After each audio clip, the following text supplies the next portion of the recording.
few days, maybe 3 days. I don't remember. Let me move that out of the way. I didn't even notice that was in the way. It's a cord that goes to my light that I need, or I look like I'm 80 years old. There, I think I got it. So yes, I had a lot going on, and as you could see by the description of this video, why or how I came up with what I thought was the beginning stages of dementia. In the papers, I'm not a doctor, let me say this. These papers were meant for my PCP, and the papers I'm referring to are from the memory clinic. It said that I had perioperative something disorder. He said that is a diagnosis that he did give me. I also have speech impairment, as you guys already know, and I cannot describe things, and I have moderate to severe cognitive disorder, maybe. I cannot remember the words that he said. Sometimes when I'm just sitting quietly, I think about this, and then bam, I remember the name, which is weird. So, and then he said this. He said that the dementia and Alzheimer's should not be ruled out, but also not diagnosed at this time. He told me to get off the sleeping pills, in which I did yesterday, and I haven't been to sleep yet. And for those of you who don't know, I am a chronic insomniac. And he said, find a sleeping pill that doesn't affect your memory. And if my memory doesn't improve from 6 months to a year from now, to go back and see him. In which that really stumped me, because I'm like, I can see where a medication can alter your memory. I can see that. But if I have these speech impairments, hi Kong, I see your message. But anyway, back on track. Sorry. I'm always happy to see Kong. But he said that if my memory doesn't straighten up, and there's a chance where it won't because it's pretty damaged. But he said if I get worse, I need to go back. And then he said, then we will diagnose you with dementia. He said, but I'm trying not to do that right now because I am in hopes, meaning him, that I improve. So from this point forward, I'm not going to take my sleeping pills, no matter how many days I do not sleep, which can get pretty bad, unless my PCP could give me something else that doesn't alter my memory. I was trying to describe things to him yesterday, and I just stumbled. I did a pause, and then I'm like, I'm so embarrassed. He's looking at me. I wouldn't make eye contact, and I'm sitting there thinking, oh my God, how am I going to say that? I don't know how to say that. Oh my God, he's looking at me. I'm so embarrassed. But he's a doctor. He knows. I don't know if I got another message from somebody, but I saw something flip up. If I don't answer, I'm sorry if that was somebody. But anyway, it came to me after my short little panic attack. Eventually he wants me to stop the Xanax. My wording, as all you know, sometimes I stutter, I repeat it, I struggle. That's part of the cognitive impairment that I have. I forgot what I was saying. I had my hair up to get it out of my face, but I look like I'm balding, so I'm going to put it down. Let me see, what was I going to say? I was trying to say, oh yeah, I described whatever I was trying to describe to him. And I told him that's part of my issue, and that's when he said, "That's what I diagnosed you with." And he said, "That's pretty bad." He said, he goes, "You're intelligent, you receive information, and you understand the information, but for you to explain it or say words about in certain sentences that make sense, that's where I'm having trouble." I'll give you an example. My daughter took me to the doctor today. I don't know what that was. And she's driving and I'm talking to her and she is hot-blooded. And so I said, "I know you need to turn that air up. Go ahead. Don't do it for my effect." And I was like, "What did I just say? Effect? For my effect?" And she goes, um, don't not do it for my benefit or something like that. She fixed the wording that I needed to say. And I'm sitting there thinking, I do that all the time. And I remember my manager telling me, sometimes your sentences don't make sense.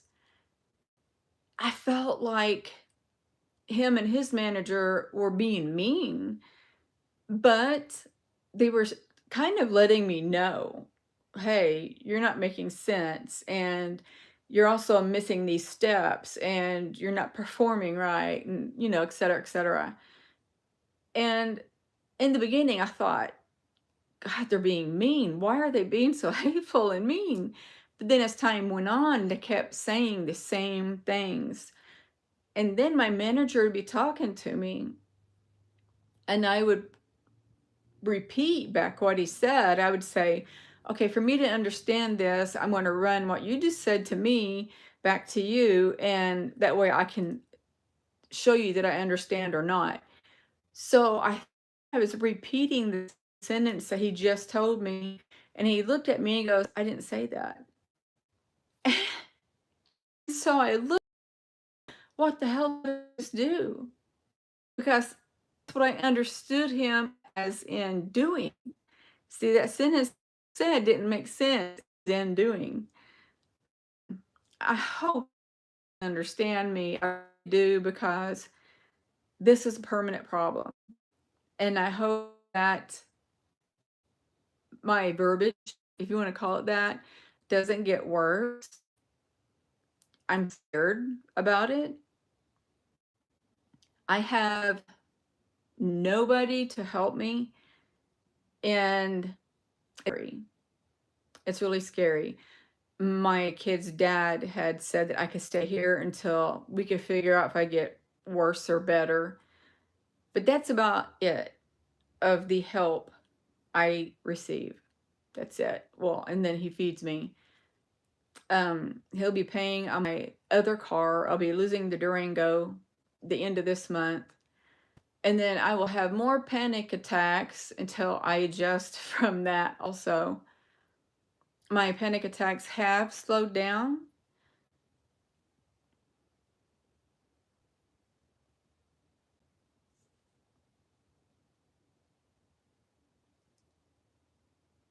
Kong, if you're there, can you let me know if I'm going or if I'm running? Because it shut off and said I had to reconnect. Thank you, Kong. Okay, but anyway, as I was saying, is he'll be paying on the Kia, my car. And when the Durango starts going back and I have to turn my iPhone 15 off because I'm making payments on it and go back to my iPhone 12, that's not going to bother me so much. As long as I have a phone, I don't care. That doesn't bother me. But it's the point of I'm losing things. No matter how minor they are and they're materialistic, and it shouldn't really bother me, it does a little bit. And in back of my mind, I have this fear of, oh my God, I'm trying to put myself in the place of that current day where they come and get the Durango. How am I going to handle that? And so I'm preparing myself, or I hope I am, in doing this, because I know I can get my Kia back anytime I want. I will share it with my daughter. because she needs a good car. But I need a car too, but I'm more than willing to share it with her. Um, so that's about it. He's paying for the Kia insurance, my cell phone airtime, and my storage. But he said he might put some things in my storage and he'll make the payment for that. Um, I think that's about it about my memory. It's kind of funny because every time I edited a video, I would always see me, like I just did, see me stutter, pause, trying to describe things. I would delete those scenes out so you wouldn't see the long pauses and things like that. Or if I knew I messed up on a word, I would pause and then re-say it correctly, and I would edit out the word that I messed up.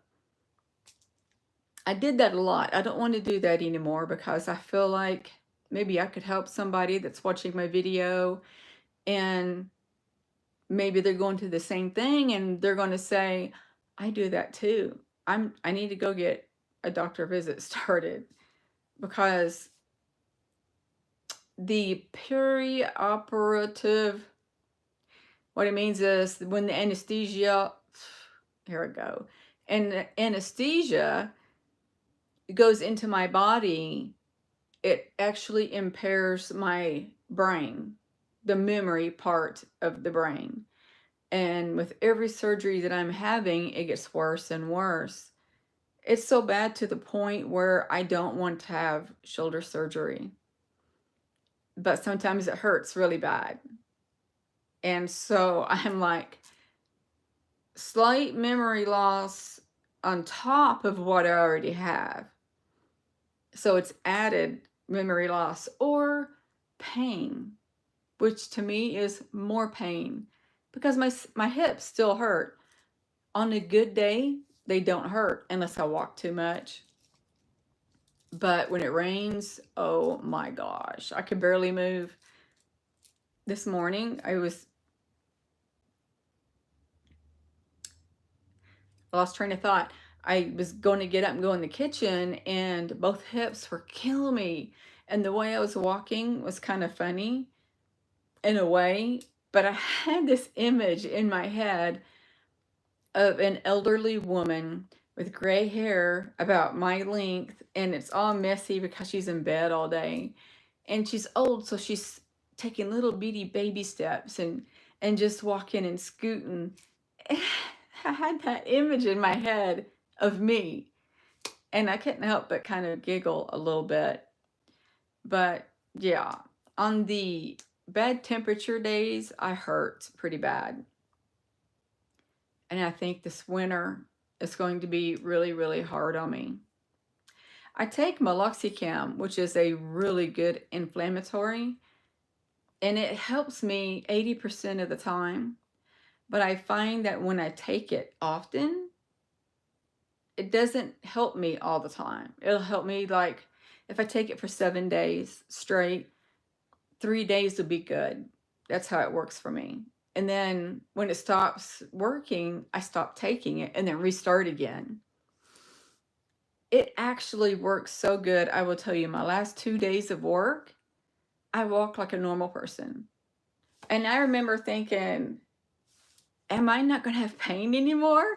Oh, and I was getting excited, and it was like the next day. No, it was that again. And actually, this past Saturday, I think it was, sorry, I feel like I'm getting hoarse. This past Saturday, I was walking normal and fast. And my second born daughter said, I'm amazed at how mobile you're looking today. I said, yeah, I said, I feel really good today. I said, but when it stormed the other day, I could barely move. But when she went home, I couldn't help but say to their dad, I felt like she was calling me out, like I was faking being in pain before, but today I wasn't. And he's like, I don't think she meant it that way. And I was like, the reason why I thought that is because my mom does fake, had faked, she's old now, but she faked a mild, I didn't even think she was injured. She was parked and this milk truck gently was going reverse and tapped her. And it didn't even damage the car. I think it put an itty bitty dent in it. And that's it. So that says that she wasn't even rocked, probably. Well, she gets out and she starts, I can't remember if she started saying immediately to the driver guy that when she got home, she told me, and she was faking. When she was out in the front at any time, she was faking like she could barely walk. But she could get a heavy bag of dirt and put it on her shoulder like a man and carry it in the backyard. She would do post holes with a post hole digger, and she would jump on that thing to get it through the ground. And I remember looking at her thinking, you lie. You lie to get disability. She got it. She refused to work. I had to work because this started when I was a late teenager. I was 17. She refused to work.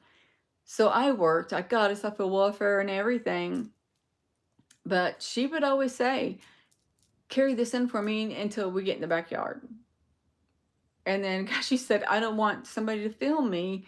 And that way it would be proof that I'm faking. And I remember sitting there thinking, this isn't right. This is just totally wrong.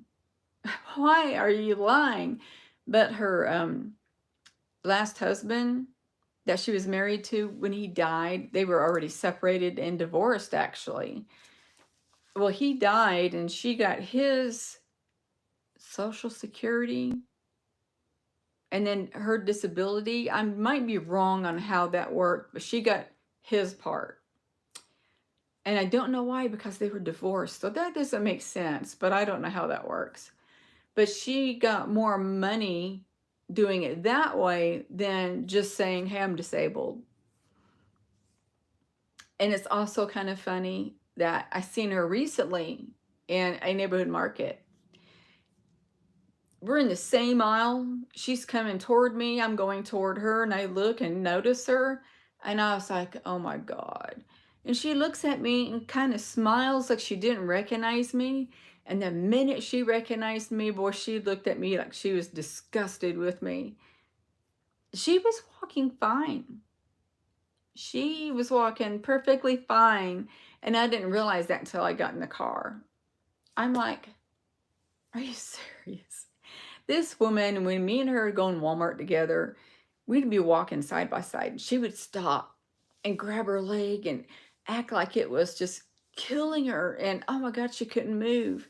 And then she would say when the spasm left, she can walk again. And she would. And then she'd grab her legs again and stop and just stand there. And she'd be like, oh God, it hurts. Like, she's a liar. I don't understand. I don't understand. So, gosh, I've only been on here almost 20 minutes. It seems longer than that. And Kong, I was going to tell you that I was going to be on today, but for some reason I thought you wouldn't be up this early or you'd be at work. But I'm going to try to get back on here later today. And I thought, well, I'll just tell him when I go live later. And here you are. So anyway, I guess I'm going to end this here because I feel like I'm running out of things to say. But I wanted to tell you guys about what was going on anyway. So I hope you guys are doing well. I need to get something to drink because I'm losing my voice. And I want to send each and every one of you love, light, and peace. Bye, Kong. Oops. I don't know why I do that all the time. Bye.